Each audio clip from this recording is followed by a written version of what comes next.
before I go into this, yeah, I look like Nephilim free. Shut up.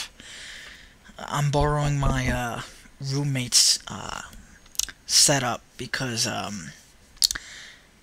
my speaker sucks ass. The reason my videos sound like crap is because this is like a $10 speaker. It's just awful. Alright. This is my one video about the Babygate thing. I'm doing this to show you the problem with the whole Babygate issue. It's a lie. Definition 1 is the active disbelief in God. Definition 2 is a lack of belief.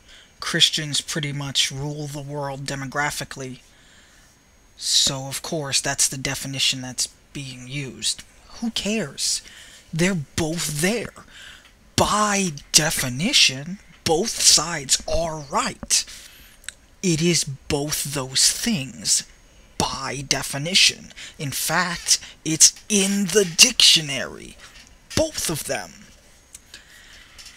Why are Christians arguing with us? You know that we're not talking about definition 1, so why are you arguing with us about it? You know what we're defining atheism as. Why are you arguing? That would be like if I said, well, Christians believe that all people who don't believe God go to hell. And you say, well, not all of them do. I don't believe that. And then I proceed to argue with you, telling you what Christianity means, and that you have to believe in that. Weren't you guys the people telling us that we can't tell you what you believe? Both definitions are in the dictionary. End of argument. That ends the argument. You know that's not what we're talking about. You know when we say babies are atheists, we're not talking about an act of disbelief in God. So why are you still arguing with us? It's absurd. It would be like if I said, I believe in communism, and I'm actually talking about post-Marxism, and I explain that to you, and you continue to argue against the other types of communism. Why? Where does that get us? You know our position. We told you. Let us move on. You can't argue us into the position to where we're like, you know what? We're not really atheists. You're not going to be able to tell us what we are. We already told you what we are. Why are we... Well, no, it's not right to say... Who cares? It's just a word we're using. And both definitions are in the dictionary. What? I was asking myself that all day. And then I realized something. I realized why Babygate's important to you. Babygate is important to you for the same reason that convincing the good guy that he's just as bad as the bad guy in every Batman comic, in every sci-fi movie, in every fiction movie where the two people have dialogue. It's the same thing. You're trying to convince us that our shit smells just as bad as yours does. You're willing to admit that you're full of shit as long as you can bring us down to the same level. You need the burden of proof to be either irrelevant or not on you. You don't disagree on a conscious level. You disagree with the babies are atheists because of whatever bullshit reasons you gave, and you're right. It's defined as both things in the dictionary. You know that's not what we're talking about, so why are you still saying it? But I can't use logic on you. I can't use a logical reason for why you do that. I have to use an illogical reason because you're not using logic. You just don't give a shit. You're not failing to understand. You are unethical. You are lying. I try to be balanced. But how do you be balanced with someone who's full of shit? It's just not possible. You're not being honest. Here's an example. Actually, you know what? I don't have to give an example.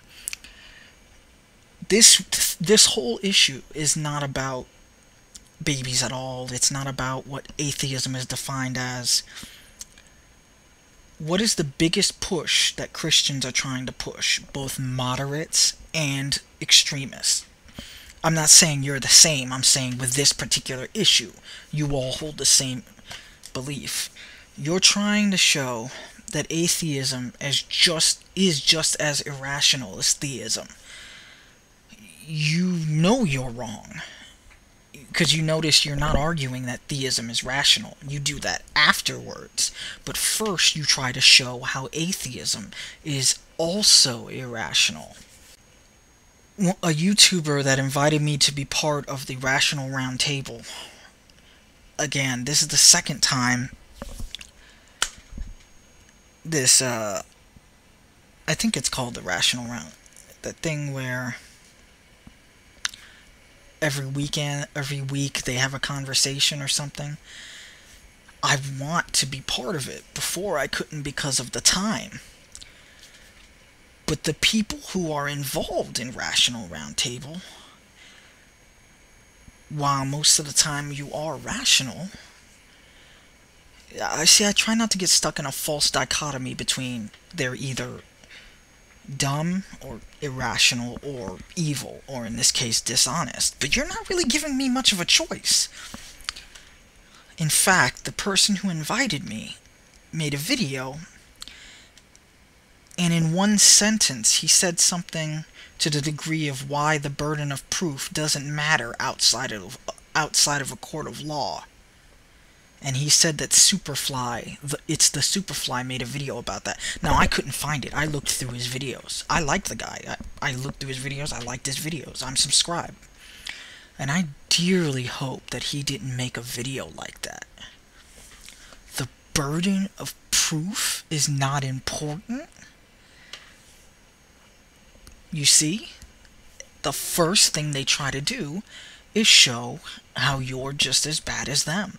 The burden of proof doesn't matter. We're not in a court of law. Oh my God! The implications of that are unbelievable. The burden of proof always matters.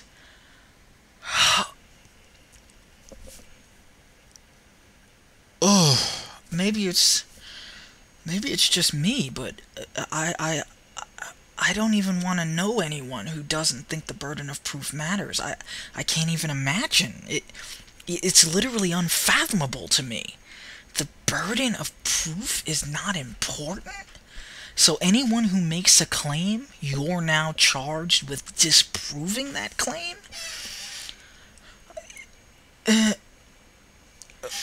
Okay, you're walking down the street. I say there's a hole in the ground. It's directly around whatever's blocking your view. Now, the burden of proof is still on that person. I may choose not to call them on it. I may say thank you. But chances are I'm still going to glance at where the hole would have been had I walked that way. It's just natural. That's doing an experiment. When you do that, your mind is doing a small experiment. Hypothesis, there's a hole in the ground. Experiment, observation. Conclusion, there was indeed a hole in the ground. It is up to the person making the claim to provide evidence. If there's not a hole in the ground, I might ask, why'd you just tell me there's a hole in the ground? Why would you do that? He then either needs to explain why he thought there was, or bring me over to the hole and point to it. Likewise, if he says there's not a hole in the ground where I know there used to be one, once again, I may not call him on it. But the burden of proof is still on him to show me that the hole has been boarded up. I'm not going to just walk with full faith around the corner without looking. It is truly disgusting if you believe the burden of proof doesn't matter, or that it's an unimportant little detail. Hey, I got a place you might want to go to. It's called Iran. A man just has to charge his wife with adultery. Now you might say, well, that's a court of law. Not in Iran, it's not. In Iran, all he has to do is make the accusation. And in some places, she just gets killed. Why? Because the burden of proof doesn't matter. Is that an extreme example? Yeah, I used an incredibly mundane example and then an incredibly extreme example. Because again, the people in the Rational Roundtable seem like great people. I haven't even gotten a chance to talk to them. But within 3 days, the videos they've made have been making me pull my hair out. If you're still watching, I thank you, because I know this is running a little long. But you need to understand that when you said the burden of proof is unimportant, your name is like Dreonak, or I don't know. Daroenak. I don't know how to say that. But dude, that is vile. Not your name. Your name's fine. I mean, I can't pronounce it, but it's fine. You and I are on completely, not even planets. You and I are in separate galaxies. I don't think I could be on Skype without just yelling at you. I don't think I have the strength. I can't imagine anyone saying something like that. The burden of proof doesn't matter. That's even worse than the faith thing, than choosing what you believe. Now, not only do you choose what you believe, but you don't even care about the concept of evidence. The burden of proof is not important? Oh my god! Again, I wish I could have seen the video that you were referring to. I looked on It's the Superfly's account. I couldn't find it. He might have said something within another video, but I couldn't find it.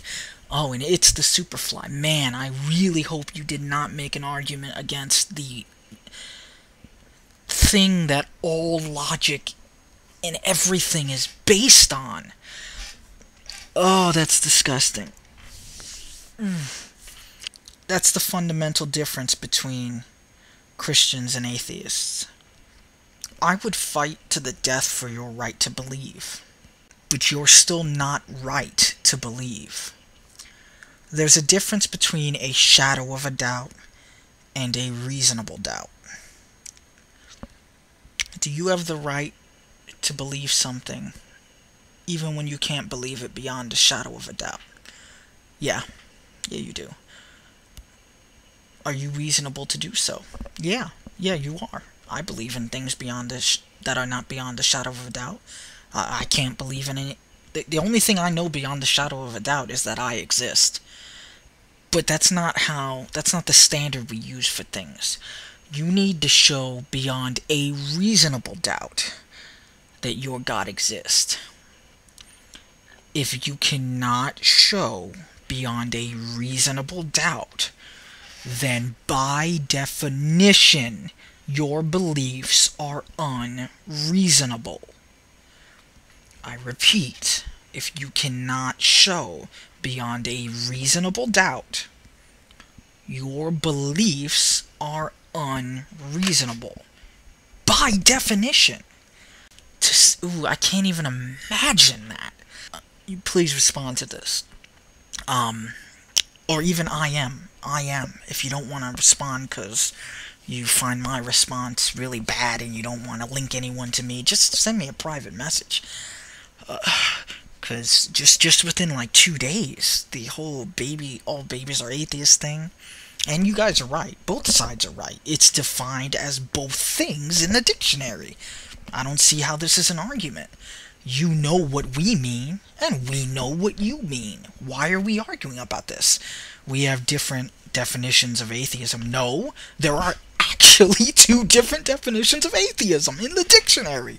We all have 2 different definitions of atheism because they're both words in the dictionary. If you have one definition of atheism, you're wrong. or at least Webster's disagrees with you, as well as the English world.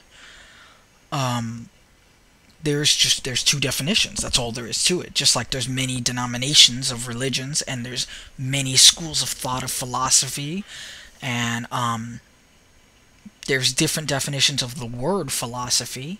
But that's not the point. The point is, I'm gonna give you the benefit of the doubt, and I'm gonna say you didn't mean that. Could you explain that to me? Could you explain how we would function in a world, how a civilized society could exist in a world where the benefit of the doubt, or not the benefit of the doubt, the burden of proof is not on the person making the claim? Explain to me how that's not vile and disgusting. And when I say vile and disgusting, I mean you're putting your comfort above other people's, above the very idea of logic. With trivial things, you can say the burden of proof is irrelevant. But with things as important as a philosophy of life, as the origins of the human race, for you to say that the burden of proof doesn't matter, I don't even know you, and that almost makes me an enemy of you. Not you particularly, but you're literally. And I don't want to subscribe to a black and white ideology, but it's so hard when Christians keep doing the most dishonest things. You don't believe that. There's no way that you believe that the burden of proof doesn't matter. That's psychotic. There just isn't. I cannot believe a rational person could even say that. It is unbelievable to me. Then why are you arguing? Why are you trying to be rational or reasonable? Those things don't matter. You can make any claim you want. The burden of proof is not on you, it's on me. I have to disprove your claim. All you have to do to convert someone to Christianity is be in a country where Christianity is the main religion and convince them that atheism is just as irrational as Christianity. And you know that. You know that that's the truth, because you know the human mind. If it really is a toss-up between two beliefs that have an equal chance of being true. No, it doesn't. That have an equal chance of being true. That you might as well go with the one that makes you more comfortable. That's why I don't like a lot of moderate Christians. People talk about fundamentalists, the difference between them and all that. I don't hate you like I really find fundamentalists repugnant, but a lot of fundamentalists are just ignorant. Not all of them are willfully ignorant, but do you know what you do? You make people who feel guilt about believing just what they want to believe feel better about themselves. You enable them by saying things like the burden of proof is not important outside a court of law. The burden of proof is never not important. Ever. I'm asking you to explain yourself. Please. Give me some sort of response. Even if no one else sees it. Even if you don't want to openly respond to this. Because I disagree with someone who thinks that there's such thing as a God. But I can't. I don't even want to see someone who doesn't think the burden of proof is always, or at least 99.9% of the time, important. Especially when you're claiming something about the entire universe, where if you're right, everyone is destroyed who doesn't believe in your particular truth. If you don't think the burden of proof matters when you know the damage that this ideology does to people, if you dare even say the burden of proof is unimportant, oh man, how do you... Alright, that's all I can say. I can't go on. I don't want to insult you. I might have been wrong. I might be wrong. I might be wrong, and you might not have been saying that. You might have been saying something else. But if you were saying that in case of religion, that we're not in a court of law, the burden of proof is not important, you're wrong. This isn't even a matter of debate. You're just wrong. The burden of proof, especially with this, you say, but we're not really in. No. Even more than a court of law, the burden of proof matters with this. I can scarcely find something where the burden of proof matters more. If you truly believe that there's such thing as a soul, then if you get the burden of proof, if you abolish it on earth, well, then you only suffer till you die. It follows logically that if there's immortality or eternal damnation, that the burden of proof matters more in this situation than in any other situation that has ever happened, ever, on any level. And if you're saying that the people in the debate don't care about the burden of proof, then you're projecting, because we care about the burden of proof. You don't care about the burden of proof because it destroys your faith, because you know on some level that you're wrong. Of course, the burden of proof is not that important when you're on the side that's losing. If I'm completely misunderstanding what you said, I apologize. I can get really angry sometimes when someone says something that is so... What you're saying, if it's true, you've literally destroyed our world. I'm not usually prone to hyperbole, but if the burden of proof is no longer on the person making the claim, unless you're in an official court of law as dictated by the United States of America, legislative branch of the government. Really? Really? Come on, man. You don't believe that. No, no one believes that. No. If I'm wrong about you, then in between now and my next video, try to make the world a better place, and I will too.